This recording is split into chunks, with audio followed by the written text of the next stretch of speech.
I am live. Goodness gracious. I figured out what this is. I dropped my phone and it cracked my screen protector. So the halo that I'm getting in the screen is it's a crack, which I think I have screen protectors in the house.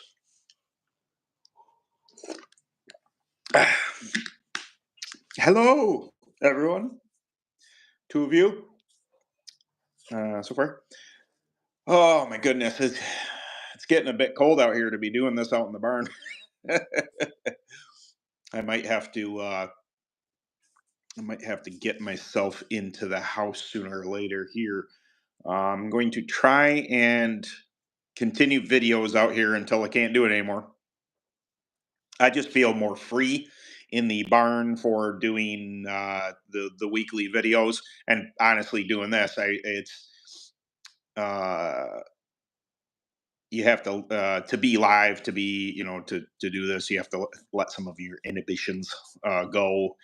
And I feel when I'm by myself, I don't feel as if anybody's in the earshot, like my family. That I can, not that I say anything off-putting or anything, uh, but it'll take me a minute to get used to it. Doing it inside. So indoor in the Midwest. Oh, okay, never mind. Yeah, there's some. Did you see? I posted that up on Facebook. Those of you who follow me are Kart63 on Facebook. Maybe it went up on my personal, but was it something crazy like 1,100 or 1,300 entries for the O'Reilly's indoor already? Pre-entries. That's a lot of freaking carts, man. That is amazing. Also, Syracuse indoor Coke syrup racing is coming up. Uh, uh,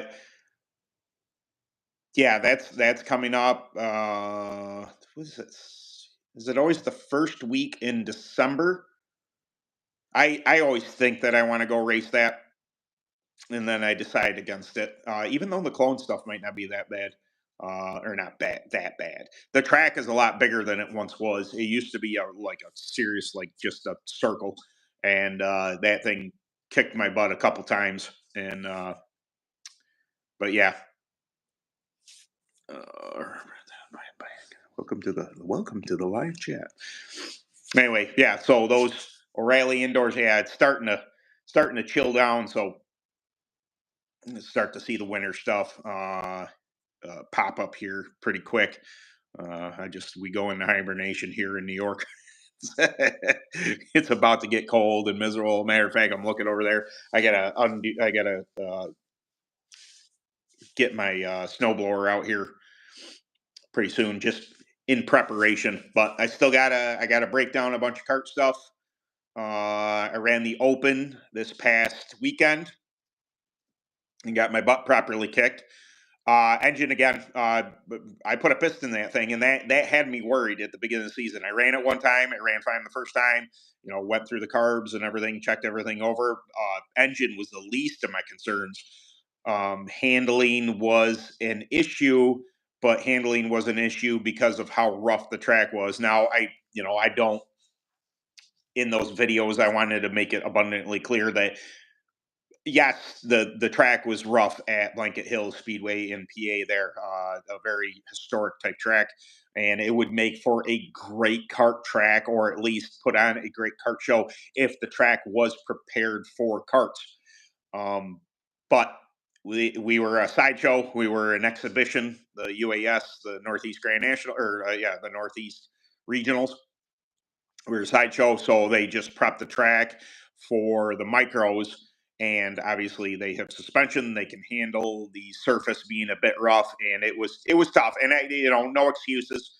I could come up with a bunch of excuses. I didn't handle the bumps well. I was not my. I I don't drive on cobblestone that great, and it was very sticky. My setup was okay, I guess, but there were a couple people that really nailed that setup, had enough ground clearance and stuff like that. Um, what? What little hair in my is pointy? Yeah, I'm bald. I don't know if anybody didn't know that or not. I'm 47. So, sans hair. Yes. And honestly, if you take this off, I know that I've done it before. I know you wouldn't think it's that big of a deal, my little island here, but it changes my look. And I don't look it, like this. It almost has a mohawkish kind of thing going on. When I take it off, I look very strange. At least I think I look very strange. And my wife isn't very happy about it. Of course, she's just like, "Oh, you're not that bald." I'm like, uh, yeah, about that. She's slightly shorter than me. She can't see the top of my head. I think that's a thing. Anyway, uh, yeah, the Lonely Island. I cut my own hair though now. I don't have to pay for haircuts. Matter of fact, I wish Manscaped was a sponsor of the channel, but I actually use their beard hedger as my hair cutter. Works really well. I have all the Manscaped products. Matter of fact, it's kind of funny story that I did some testing for their beard products, which are they're okay. It's nothing I'm going to use again. It's not horrible stuff, but it's not great. I was in the one of the control groups to test it, and I gave my opinions, like, "Hey, you should probably change some stuff." They didn't listen to me. It's okay. It's not. They're not, like I said. It's not bad products, but if you're, Beard Octane's far superior, far superior to Manscaped stuff as far as beard products go. But the trimmers and stuff, I think I have almost all the Manscaped stuff. I got discounts and crap, and now I have it. Anyway, long story short, that's what I use to cut my hair. And my mom was a hairdresser for most of her life, and I always got free haircuts. And then I was paying for them for a couple of years, get a nice fade and all that. And then as soon as I started to go really bald, I was just like, you know what? I'm clinging on the straps here. Just take care of it. Uh,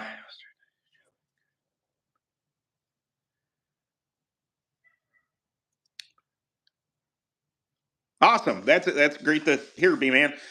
Yeah, that's if anything, far and away, my channel is for the beginning racer. I know that some of the information I have conversations with people. Matter of fact, when I was racing this weekend, and I was talking with some really old friends of mine that I've been racing for you know a lot of years, UAS, and they were like they're congratulating me and telling me I'm doing a good job, and that my intent is to first and foremost keep the sport of karting alive and well. I think it's fantastic that you have upper echelon teams. We need those. We need the superstars of our sport to do what they do. But in saying that, you can't. There's a level of you don't want to separate yourself too much from that. You don't. You want people to still. If the elites elite out and they stop doing it, you need people to fill their shoes. You need people coming from the ground up to fill their shoes, and it's never a bad thing to have brand new kart racers. And if I can help at all, which the channel's intent is to give everybody the basics of kart racing and talk about racing in general. Um, I don't ever want to separate myself from because I've been doing it so long that, and not that I'm anywhere near an elite racer, I am not. But that's first and foremost, it is for people to start and for people to absorb knowledge. Why does this do that? Why did what should I be thinking about racing? And just these little tidbits that you might not know. You might know, and the guys who are really good. This is just stuff that you would know from all years experience, but not everybody coming in is going to know that. And I try and help. That's all I do. I answer a lot of DMs and emails and such, and just try and point people in the right direction. Uh, I love karting. I've loved it since I got into it in 2002. Um, and I know that there's fluctuations of more carts and less carts, and the economy has a lot to do with that. But we can't lose the base. We can't lose people coming in and wanting to do it. I love technology and video games and stuff as much as, but if we don't get the kids away from the TV, away from the devices and out to the track, then it gets, less and less and less. And then eventually nobody does it anymore. And, there's just something about, yeah, it's great to play a racing game on, your PS5, but, the exhilaration. You'll never experience the same thing. The adrenaline rush you get from actually racing, from working on your cart to racing your cart to bouncing off the wall, or getting that first win, or all that stuff it means a lot to me, and it means a lot I think to a lot of people that they get that experience. So um, I got one for you, man. 400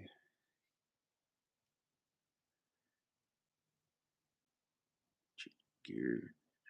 Get hot. Normal though. Yeah, that's all right. So there has to be something amiss. Unfortunately, I'm not an engine guy. Motorworks, they do my engines, but I can tell you this: that I had a engine that wouldn't turn the kind of RPM, and it ended up being a broken spark plug. It's just there are they're not, the four strokes are complex compared to the two strokes I'm used to, but they're not overly complex. There has to be something going on, a timing issue, maybe valve springs, like I said, a spark plug. There could be varying things that would cause it to get hot, or carburation. It just may be carburation. I know that I've been told over and over again that the carburetors on these clones are finicky as heck. And it might be a case where, is it possible that, pardon me, I just got done eating dinner, that is jetted incorrectly, or there's something in the jet preventing the fuel to get it, because on a four stroke, I mean, it's, much like two stroke, more fuel you get in there, usually the cooler it runs. So it might be a too lean of a condition if it's not turning RPM like that. I did find that I was trying to turn mine a little harder. I was trying to turn it in the 7100 range, and at least with me, it didn't love it. Once I got it back down to 6,900, it seemed to be really, really good.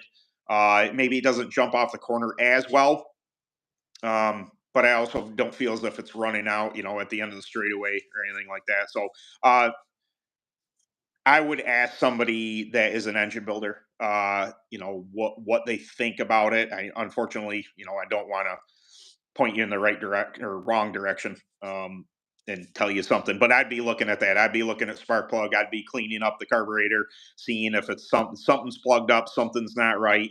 Um, I just know them to be pretty finicky. So thanks for the stagger and wheel video. Looked Yes, absolutely. Thank you for the suggestion. It's hard for me to remember from lives because I do so much talking and there's so much, interaction on lives. But I do, if there's ever a video anybody ever wants to see, or, thinks that maybe I can tweak on, a subject or something like that, put it in the comments.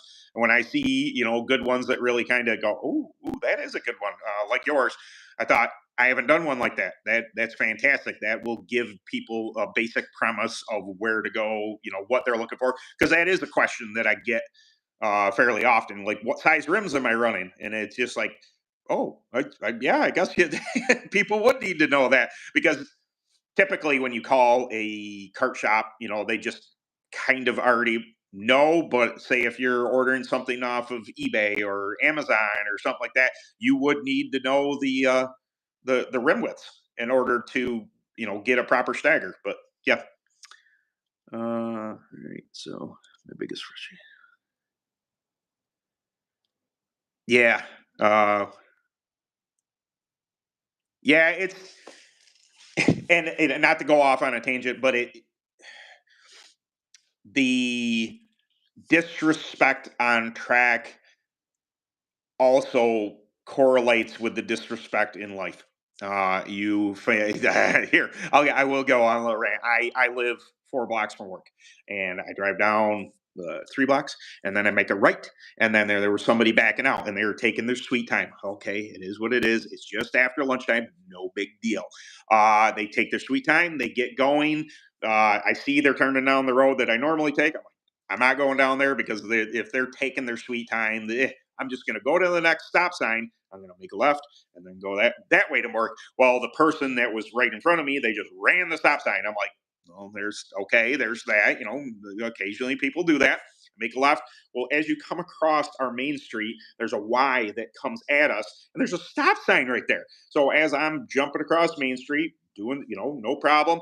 This person in an Acura, as I recall, was trying to ram into my truck, and because they didn't want to use the stop sign again, I'm like, did I miss something that we don't abide by stuff anymore? Just I'm driving here, and I don't know if you know this, but I get to do whatever I want to do. That attitude, that arrogance type of thing, and it does come into racing that like uh what is it, ask for permission or ask for forgiveness later type of thing, using somebody up. There is a bit of that in racing, and then there always has been, there always will be, but it seems to be pretty bad now that there is no regard for anybody else on track. I'm not saying it's all races, I'm not saying it's all classes, I'm not saying it's a clone racing thing. It's just in general, you get those people that are, it is win or bust. I don't care who's in my way. I don't care who I upset. I don't care whose stuff I tear up. And, it's that steady balance of, you have to remain the course of being somebody who does it the right way, somebody who tries to race people clean, because that will be remembered, more than somebody that just rams through you. They're gonna it, and I never like to see paybacks, but if you rough me up, chances are when I get back to you, if I get back to you, I remember that down the line. I am a racer. Chances are I'm going to run you how I ran you, or you ran me, and it's unfortunate, but it's a reality. Um, there's a steady balance between aggression and uh, fairness, and running somebody fair. You can use a bumper. Rubbin's racing. We all know that. And no bubble wrap stuff here. I've hit my fair share of carts, and fair share of carts have hit me. It's not that. It's, you can tell when there's disrespect. You can tell when they clearly are not going to make the corner unless they use you up, and they do it anyway. So I take I take an issue with that. I try and lead by example. I try not to do that anymore. It was the thing about it was, when I ran into people when I was coming up in racing, it was never malicious. It was that I saw a hole and I'm going for it. I thought that was the fast way, and it is not the fast way sometimes. Uh, Too lean, too hot. Yep, that's same thing with two stroke. Sorry, I'll go back and try and catch up. Yeah, I could. Wait, maybe, but I mean, it's possible. The problem is typically, if you're bogging the engine with low RPM, that works the engine harder. If you spin the engine more, it doesn't tend to bog the engine. So I would say that that would be the opposite. But that's my experience with the two stroke. So it may or may not go along with four stroke racing. Kart motors, tuning, two stroke. Uh, yeah, that two stroke tuning is a whole thing. Uh, too lean. Lean is mean, and lean can launch a piston in a two stroke real easy. I tend to run them a lot fatter than you're supposed to. Of course, mine are methanol. Uh, in kart racing, I will say this, and I don't know if I'll just say this because it's a something that people talk about. We run UAS run a lot of MX engines. Now, when you're running a 250 stroke on a bike, it's very common to run a 40 to 1 or a 50 1 oil in gas. and that's just typical. That's what they run. Cool. We run methanol. Most of it, or a lot of us, run methanol in our two strokes, and we run 16 to 1. I run 8 ounces of Blenzol Green Label Caster to a gallon of methanol. Extra lubrication. We're asking the engine to do what it never was intended to do. Yes, it was a race bred engine, but it was never meant to sustain the type of RPM that we turn them. So you run more oil, create more lubrication. You could run less, but you're going to cause more wear and tear and all that stuff. So, where am I from? I am from Western New York. Yes, USA. Yes. I'm up by Canada, kind of ish. What kind of CCs I run? My Bama is a 270 cc, so it's a Yamaha 250 that is bored out to a 270, or re-sleeved to a 270, but it's a 269.8 cc or something like that. It's a 270 cc engine. That's the one that I ran this past weekend.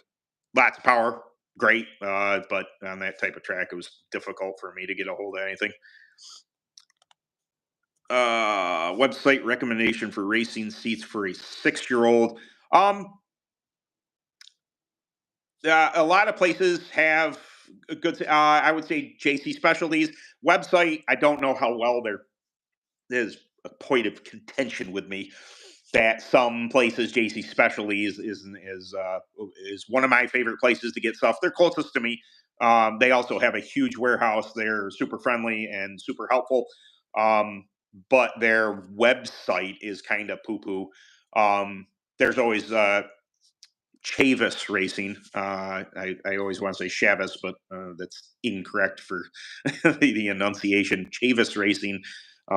They do all sorts of body work. They do seats. Yes, they're a little more on the expensive end, but I believe Chavis to be some of the best stuff out there. They make quality products. I ran their body all year on the clone cart, and I believe, if I'm not mistaken, the Phantom seats that I'm currently running were made by Chavis back in the day.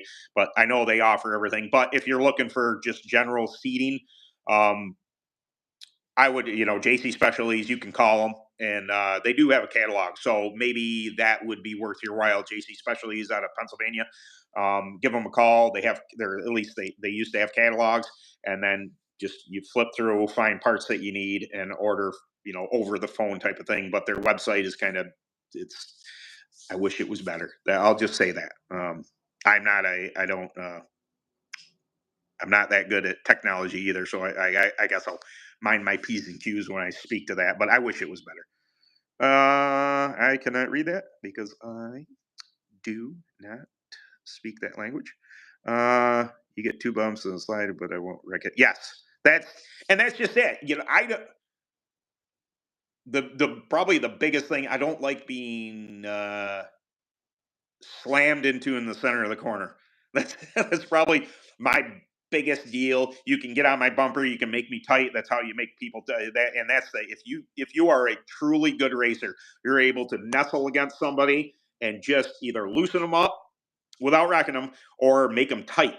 And get them up out of the groove and then make your pass. If you're oh so careful, if you're oh so fair about it, you can really make moves that way. But the problem is sometimes somebody might be checking up, somebody might have an ill handling cart, somebody might be having an issue, and next thing you know, you're into them. You never intended to do that. So uh, you know I try and assume that people are trying to run me fair. I rarely ever get too upset. But then again, you hit me 3 4. If I start getting beat up in any kind of race, open or clone racing, I, I'm, I'm as susceptible as anybody to start running really hard too, and not giving anybody a break. What's going on? BMI out of yep. BMI. So, okay. Yep. That's I don't. I've ordered a jack shaft from them before. I don't know. They're. I know them to be suppliers of stuff. I just don't believe I've ever ordered anything other than a jack shaft from them. porting, flowing, etc. Yeah. I'm not an engine guy per se. I can put a piston in a two stroke and tune it best I can. Just watching temperatures type of thing. But when you get something, say I have a Buller, my 270 is a Buller. It's already been ported and polished and all the dynoed and all that stuff. I get a base layer of settings, but then I just watch temperatures. And I try and get it as lean as possible without nuking the thing. I believe, we run. I think I can run my exhaust temp on my Bama up to like 950 degrees, and I rarely see over 800. I keep it nice and fat. I don't like to push the engine beyond its ability. It has worked in my, maybe I'm not getting every ounce of horsepower out of it, but I believe that it is unnecessary to have a 90 horsepower monster in today's racing. I think Evan C, Chris C of C High Performance, they have proved that little BRC has waxed a lot of people, and it doesn't make nearly the power that my 270 does. That being said, Robbie Yao, a bunch of people. Oh shoot, who just won the 5,000 to win race? Is it Juan? Uh, Green. I don't want to mispronounce his name. Green. Anyway, he's a Midwestern guy. He's fast. I chased him at the Grand Nationals 2019. Uh, the 450s, the Jawas are absolute monsters. Matter of fact, I raced a GM, which is the Italian version of a Jawa, and uh, yeah, that was impressive. That thing had some sauce to it. I do like now that I run a clone. I don't hate four strokes as much as I used to. I'm a two stroke kind of girl, but there it not per se for me. Greeno, there you go. Okay, I didn't want to mispronounce his name. I raced him once, and he was fast. Barry, he won our heat race at GKK, and I got into second, and he was starting to leave me, and I was like, you get in those positions sometimes where you're qualifying for an A main, and unless somebody comes up and is challenging for your position, the top two spots transferred. I wasn't pushing it. He was gone, and I was like, "All right, that's cool. You're fast. I'll wait. I'll save my stuff for the feature and do what I can there." But yes, yeah, he was flying. He was. I I'm a little bummed that I didn't go to the 5,000 to win race. Do I think that I could have done well? Probably not. Uh, because that was only the second time I'd been on my open all year. Um, although handling I made some adjustments. It seemed to work, so I think I got it on the right path. I'm gonna, tear things down this winter, and I think I like the direction I was going. Maybe I'll do a little bit more. Although I lowered the nose percent, I didn't like that. Got to get that back up. Anyway, but yeah, I had a blast this weekend because I got to go hang out with my friends. The racing was secondary for me, and sometimes I know that we were talking about the rough riding a little bit earlier, and some people just are about the win. Yes, we're all there to race, but I specifically went to PA this weekend to be with my friends, to be with Mark Bergfeld, who he is the originator of the Unlimited All Stars. If you didn't know, Mark had he's got a little bit of that C word, the not COVID, but cancer. He's being treated. And he really wanted to race because he raced that track, Blanket Hill, PA, 40 years ago at the inception of the Unlimited All Stars. He was there. I was there, with friends, and it was a freaking blast. Racing was secondary for me. I just wanted to go down and be with friends. Did I watch some of the 5,000 to win race and be like, man, that does look like a track that I would have a lot of fun at? Yes. And if they have it next year, maybe I'll make the 8 hour pull down there. Jim Bob Clabber's a good friend of mine, known him for years. I know he's in with that track, and it looked like a fun track to get around. It looked like a very good race, and I'd like to do that. But this year, there are more important things sometimes than racing and money. And it is, UAS has been my family for a very long time, and I wanted to go and be with my friends this weekend. And uh, I just, man, that rough track really hurt. I don't know why my back wasn't having it, and Ernie Confer got sideways in front of me, and I hit him with my nose, and I just I banged my arm off the engine. I was just like, I am not having any fun, so I pulled off.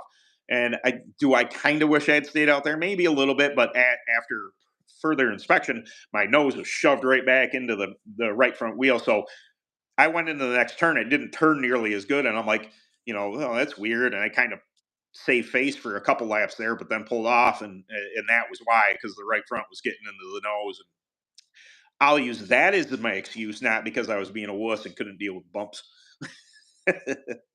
But yeah, that's sometimes. Sometimes it's again, we all show up to race. We all show up to win. Um, this isn't always going to be an option. Sometimes just being there with family, with your friends, with the experience to go watch the races. I I just thought in general it was a really good time, and I had no problem with licking my wounds and coming home whooped. Although I was sore the next day, that sucked. But also, um, the big O happened this weekend. Shay Chavis, I think that's why I say that Chavis wrong, is because his first name's Shay Chavis. Shay Chavis won the Big O, which is fantastic. I believe that was his first win at the Big O. But Williamson did awesome too. UAS, freaking! I was watching my monitor, and he was freaking flying in that 19. I don't know what engine he was running, but it looked like if you look at the aerial picture of the Big O, definitely a bucket list race. Definitely something it'd be cool to make it. I am not making it to the Scott Warning, unfortunately. That's tomorrow, and there was an opportunity to go when before it got rescheduled, and I just decided it's I hate to be a wuss. It's also finances. I kind of spent my money going down into PA this weekend, so no. All I'm doing the rest of the season is cleaning and boxing stuff up and taking my engines inside and putting them to bed for the winter. I might take the other engine eventually down to PA, have some springs put in it.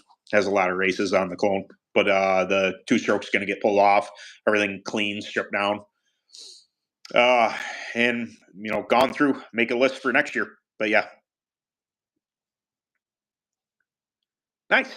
That's dude. It is impressive every year. I didn't know much about it. I obviously, I'm from up north, so the Big O, definitely more of a southern thing. But ever since I've seen it, it's just been, I'm a fan of horsepower. I'm a fan of uh, going fast, and I think that it puts on a heck of a show every year. And even if because that was going on while I was racing, I was just paying attention to times and everything, and I thought, wow, these guys are freaking moving down there, because I've raced with some of the guys in the UAS, and I know their names. And then when Williamson was just doing work on the UAS guys, and I was like, man, I just, somebody said he has on a two stroke. I just curious what kind of two stroke he was. I know he was on a Premier chassis, because that's who he runs for. But there's something that brought up. I follow, so you guys know I run Phantom, and I have for a long time. But I'm a fan of other chassis manufacturers. I'm a fan of everybody. Uh, More power to everybody. But that was, like, I don't know if it's drama, but what Premier put up, that somebody, was a customer, and then somebody offered, them chassis and stuff. It's just like, I know it sucks for, in general, like, you want people to be loyalists to whatever brand is running, and but as I, if somebody were to come up to me and offer me chassis, it'd be hard pressed for me to be like, oh, well, oh, I'm a Phantom guy. If somebody offered me chassis, I'd be like, yeah, cool. I'm sure I'll run those. That'd be awesome. So I don't think there might have been malicious intent.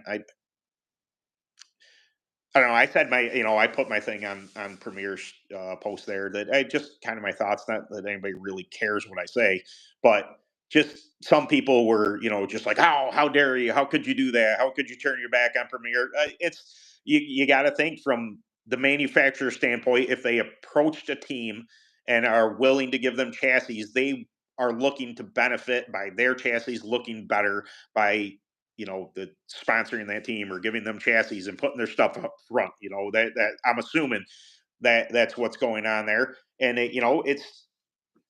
it's unfortunate, to lose some racers for Premier, but then again, it's times are tough. Somebody offers something like that, offers an opportunity. You can't hate on everybody for trying to do something like that. I guess. Um, Yeah. It was just I was but then I saw today Premiere was doing the Hermie Sadler went live and stuff. So good on them. I'm happy for competition. I'm happy to see, whatever go on and like I said in the post there, now it's up to if that did in fact happen, if somebody is getting onto a different chassis manufacturer and not Premier, it is now up to that team and that chassis manufacturer to perform as well as the Premier did before. Because right now it's they're arguably one of the best chassis out there. I think it's more.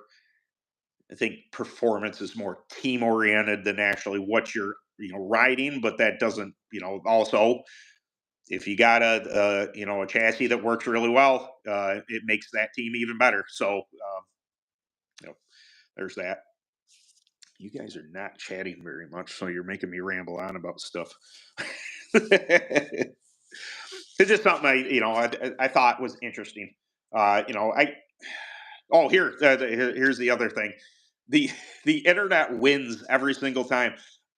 So that the video that I keep on talking about that went viral, I still hate that term. It is something like 1.7 million views or 1.8 million views or something like that. It's still going, and the comments are still going. I have been called an idiot so many times for putting a lap disc onto a tire, and I brought this point up and this past weekend to my friends, and I was just like, I people are like, I can't believe you put a grinder to a tire and this and that, and then the people I race with is like, we do it all the time. I'm like, I know, but apparently to the world that has never seen this before, never seen somebody surface a tire. Now, there are different ways to surface a tire. Obviously, Southerners, harder tires get surfaced different than Northerners, and those are SS11s. Is very soft, but I had equal amounts of hate and support from this one video that I just absolutely can't believe happened. There was also somebody that was partaking in the devil's lettuce that said they were extremely partaked, and that they absolutely loved the video. So it had to been some ASMR type of like it was really doing it for them. I thought that was hilarious. All I could say was yes. Like I'm happy for you that you're enjoying this. I guess that's awesome. I was going to go to Creative Reserve. What the flathead money race? It seems. Yeah. Oh, really? Wow. Yeah, Greeno. Dude, he was rolling pretty good, man. Looked really fast. Yeah. Work. It is. For those of you who don't know, I'm body man, so I work on cars. And deer hit season is coming in full force. It's not overwhelming yet at work, but it's pretty good. And but with racing season ending, I got a wedding to go to Saturday. But then after that, it sounds like I'm gonna be able to do some OT, which maybe I can pad the cart fund, or maybe I can buy some pieces to, bearings and what have you. More content. If I get new bearings and all this, I can make content for the channel. So it's all good. It all works. Any tips for me? We just got a tire machine, so I can now cut the tires like an actual tire cutter. I I will, I my experience with cutting tires is, we'll say, very limited. I do it by hand when I do it, and I work that set of tires didn't turn out that bad. But somebody said they watched my video and said I really screwed them up. Said I burned them up, but I haven't run them yet, so I couldn't tell you if they're junk or not.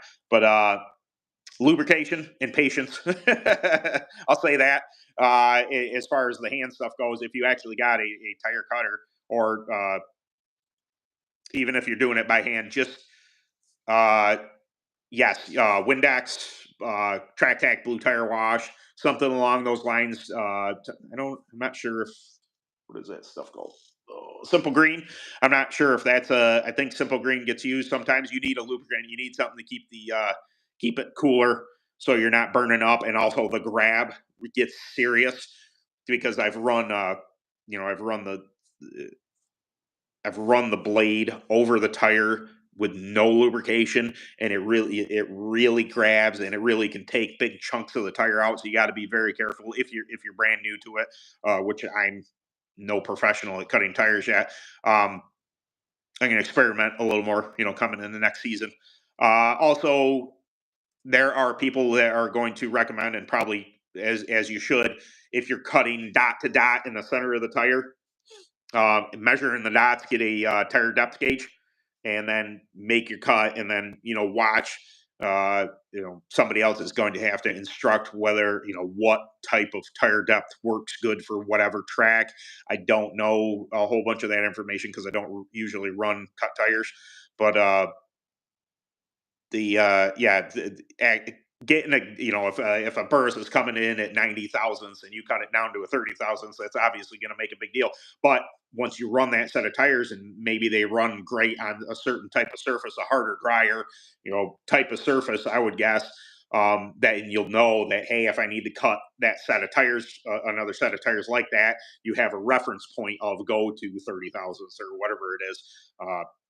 Just throwing out numbers, not actually know anything about that. Super late metal dirt cars. Yeah, that's the thing. That's maybe because it's such a tiny tire. Everybody was just freaking out over it. It was weird. Uh, okay, all right. Yep, just a surfacer then. Just patience. Just be patient with it. You have to be aggressive, but not too aggressive. You'll feel it. You're gonna feel the grab of the rasp, and just go light, and then, like I said, lubrication's your friend. Keep it nice and smooth, and you'll experience it as soon as you feel it grab. You'll know exactly what I'm talking about, and then you can just also evaluate what kind of material is actually coming off the tire as well. But I did have people, when I will say this to you, that if you're doing reapers or maxes, that they only cut the center between the dots, and leave the shoulders or the edges alone, because that's where where you get a bunch of bite, especially on hard, dry, fast tracks. Um, but I've also had people pop into my DMs and suggest that cutting the shoulder, either rounding the shoulder on a burst or squaring it off on a burst, has a benefit either way. So do some research. I just say that, do some research. Don't take my word for everything, because I don't want to screw you up. I don't want to point you in the wrong direction and then have you yell at me like, "Why'd you tell me to do that?" I didn't. I swear I didn't do it. But yeah, got to do a video this weekend. I have an idea. I think I'm going to do this one. I believe I'm going to talk about a prep groove. I don't know what you guys call them. but a type of, all right, when you're working tires, when I'm talking about tires, hey, use GK1 blue for a medium type track, black sand for a hard fast track. You got a wet track, you use better than GoP. Uh, that is adhering the tire to the dirt. That type of thing. Well, what happens when it's basically rubber? What you're needing to adhere the tire to rubber, because everybody's prepping so heavy that when they go out, the track is really good and it blackens up. What is, not so much what the process is, but I wanted to, this, like we said in the beginning of this live, that this channel is for new people primarily. And I just thought I'd talk about that a little bit, what the process and what you might think about doing when you have a prep line. I don't know if some people call it a blue line. I like blue line, but that's I'll call it a prep line because that's where you're racing. If anybody else has a different way of what they call it, or the track is good, we just say the track, when the track gets really good, which means that there's a whole bunch of rubber and prep on the track already, so you need to get a hold of that. And the theories, I think, that go into that type of racing. Um, yeah, it's different. There's again, that's why when random people ask, and I do my best to answer their questions best I can. But they, hey, what do I do to my tires? It's just like, oh, what kind of track you on? Soft, hard, prep line. Does the track get really good? Is it black? Like there's so many variabilities of whatever part of the country you're in. It's difficult for me to, just like do this. I would never do that to you guys, only because I don't want to, well, Kart 63 told me to do it, and then I'm my name is Mud in people's name, minds. I don't want to do that either. So, uh yeah, I just a lot of cleaning, a lot of breaking down, a lot of going over stuff. Uh, I probably should go over it. I got some loose bearings and some hubs. Mm.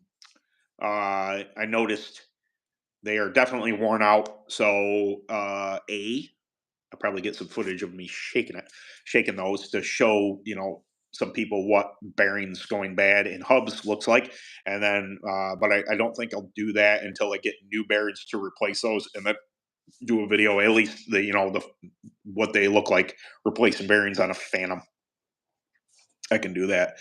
Uh, yeah. What do we got here? Fortunately, nice. That's awesome. Good luck. Yeah, I wish him well. Um, Yeah, I know that's don't get me started.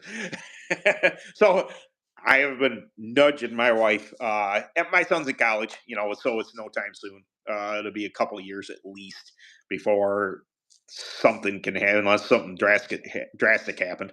But I've been nudging her to move down south, and we're whereabouts, but on my side of things, that it'd be way better, because right now, I mean, it's probably, I don't know, if I had to guess, it's 50-ish.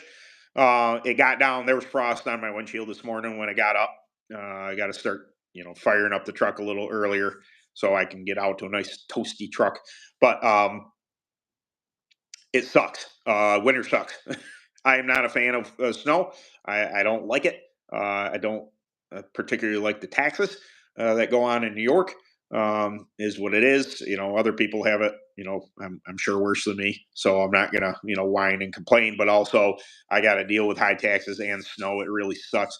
Um, my intent is to eventually get down south somewhere, Carolinas, somewhere down there, which means way more racing for me, at least more of, you know, uh, not that I'm old, but I'm getting older. Uh, just means way more being around that stuff. And I would absolutely freaking love to be around racing a lot more than I am up here. Summer, we love it up here. It thrives, get to do stuff and all sorts of things. Well, then you get shut down for 4 months, and you just freeze your gonads off. It sucks. Just turned on my heat the other day. No, you did. Here's a woke up in the morning. It was a weekend and got up at 61 in the house. A little chilly. So we fired up the furnace for the first time, and it's can't wait to see the bill on that. But we just set it at 65, and 4 degrees made a huge difference. Like it was so much better. 4 freaking degrees, and I was like, "Oh, it's nice and warm in here now." Really weird, but uh, oh goodness. Is that one of the ones? No, that's a brand new one. There's, there's a been on the track once Reaper.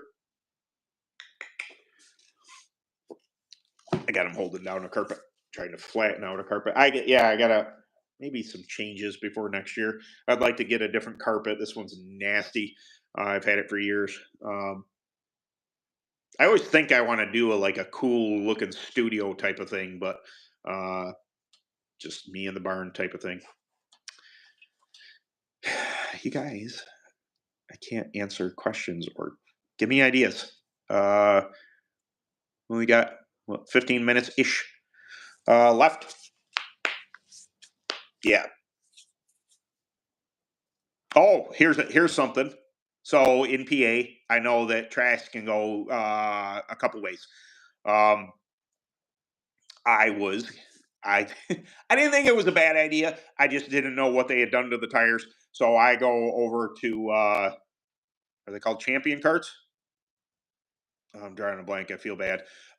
Anyway, the GM that was super fast, and I looked and I was like, "Is he a Maxis?" Now everybody over, across the way in the different parking, I believe we were all on Vega Yellows, and I was like, "Really?" He's on that, but he was up until he threw a chain or broke a chain in his heat race. He was dominating, and I was like, "Man, was he on Maxis?" That's the thing about PA is I will say that uh, like Blairsville, um, super fast on burst 33s. Also, Vega Yellows can work, but they tend to overheat a little bit, at least on the open. That's my experience. Blairsville has gone either way for me. I've run well on both those, or some of the tracks like this one. Tuckamaxis, obviously Hunterstown, Maxis, harder type tires. So it's like I guess up here in New York, it's either Vega or Burris. Really, you can Reapers do okay. Um, if it's a Reaper race or whatever, they're fairly competitive. But mostly, what we have up here are tracks that take either a Burris or a Vega Yellow. But down in PA, you can either have a Maxis track or a Burris track or a Vega track, or all three would work on whatever surface. I'm still curious to see if I ever get my hands on a set of Maxis whites. I've heard really good things about them, and I think I would like to try them, but it really depends. It depends on how much UAS racing I'm doing. Although next year I definitely got to sign up and be a UAS guy. To if I'm going to Iowa, I gotta get a quarter point in or two, score some points to go out there to Iowa and run the Grand Nationals. Uh,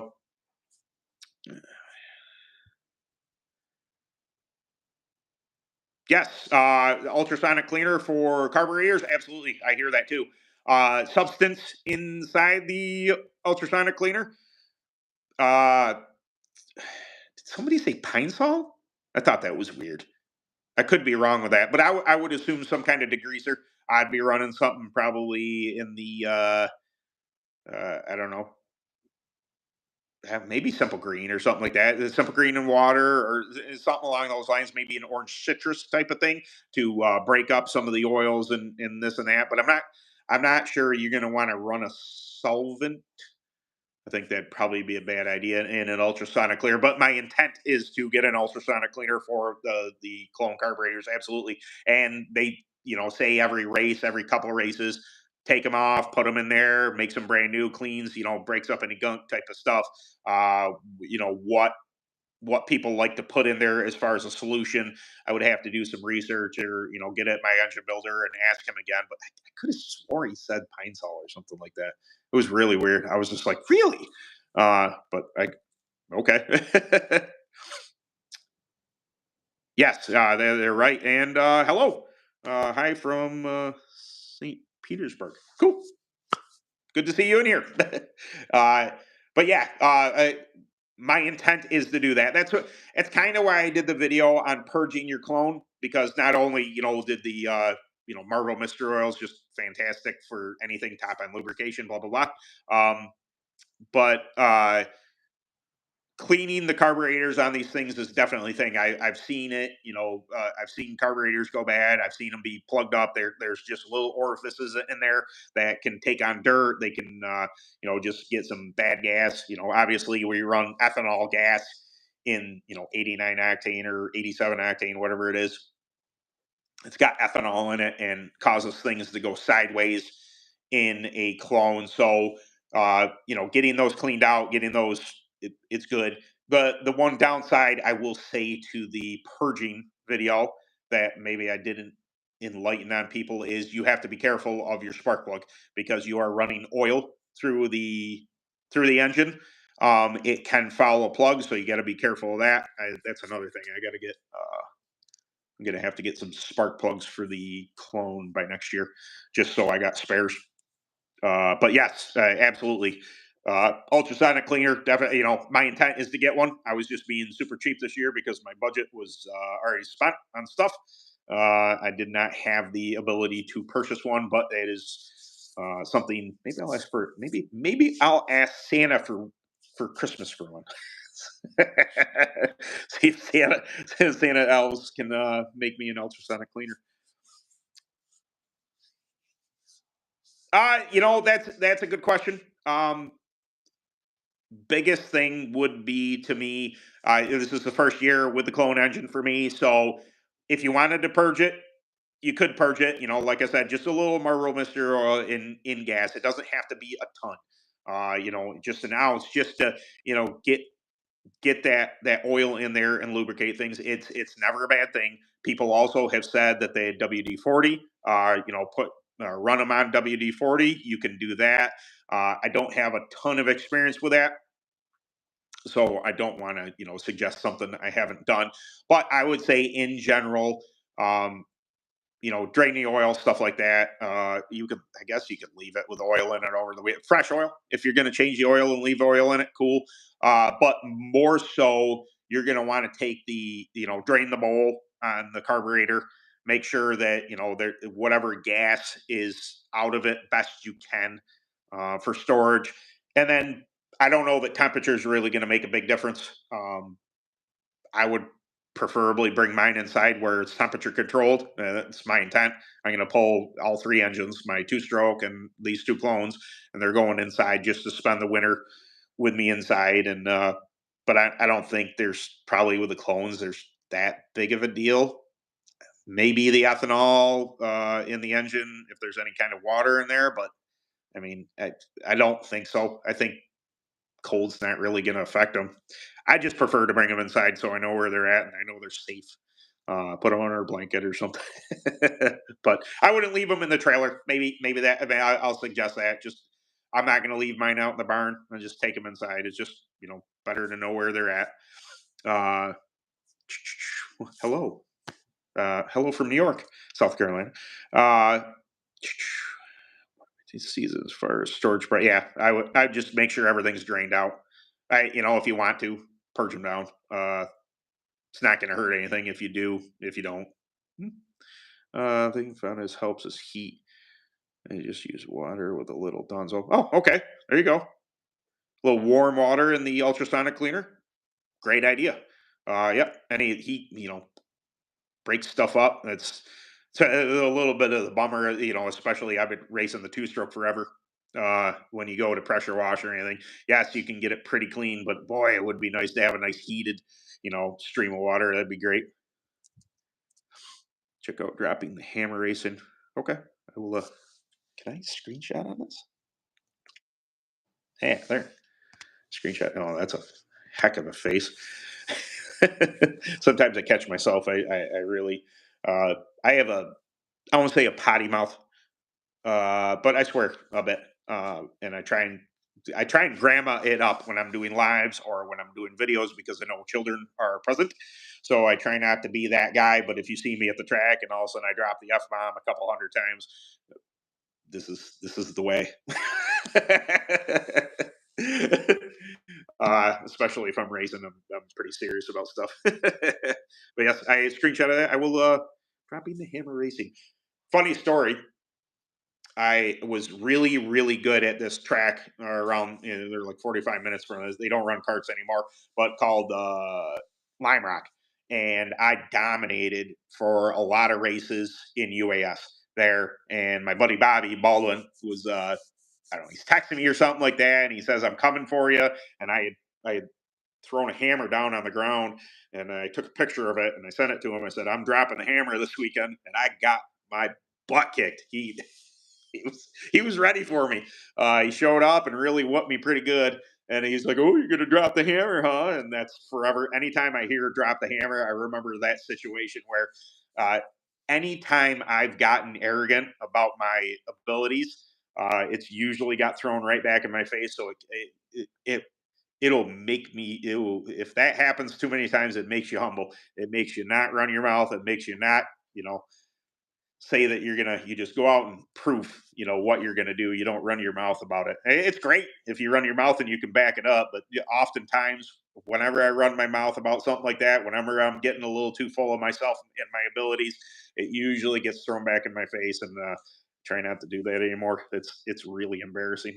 So all right, guys, we hit an hour. I'm freaking cold, a little stuffy, and I'm going to call it the end. But new video Sunday, and then we'll try and do this again. It's supposed to be nicer in New York next week. It's supposed to be in the 70s, so maybe I won't be as chilly out here in next week's live stream. But yeah, I believe, unless I change my mind, Sunday's video is going to be tires and a prep line. It's at least the thought process I have going here. Um, I'm not going to record tonight. Maybe tomorrow night or Saturday before I go to that wedding. I'll get that done. So, all right, guys. Thank you very much for coming by. I really I love doing these live streams. I love interacting with you guys. And we'll wait. Driver that way is running slicks or treads. What is my favorite brand to do? Softer track. Vega yellows. Uh, if it's a harder track, I mean, it's hard to beat Maxis type of thing. I'd say those are two of the primary tires. I don't want to dismiss Burris. If it is a Burris track, you just have to kind of look around what everybody's running. But yes, it is. If it was a softer track, say something like Farmers, something like yeah, if it's a softer track, my choice almost every single time is going to be Vega Yellow. And if it's a harder track, it's hard to beat Maxis. I'm not dismissing, Burris or Reaper, but those are, two of the lead manufacturers for those type of situations. So take it for what it's worth. I'm not saying that's right, but there you go. But all right, I'll catch you guys later.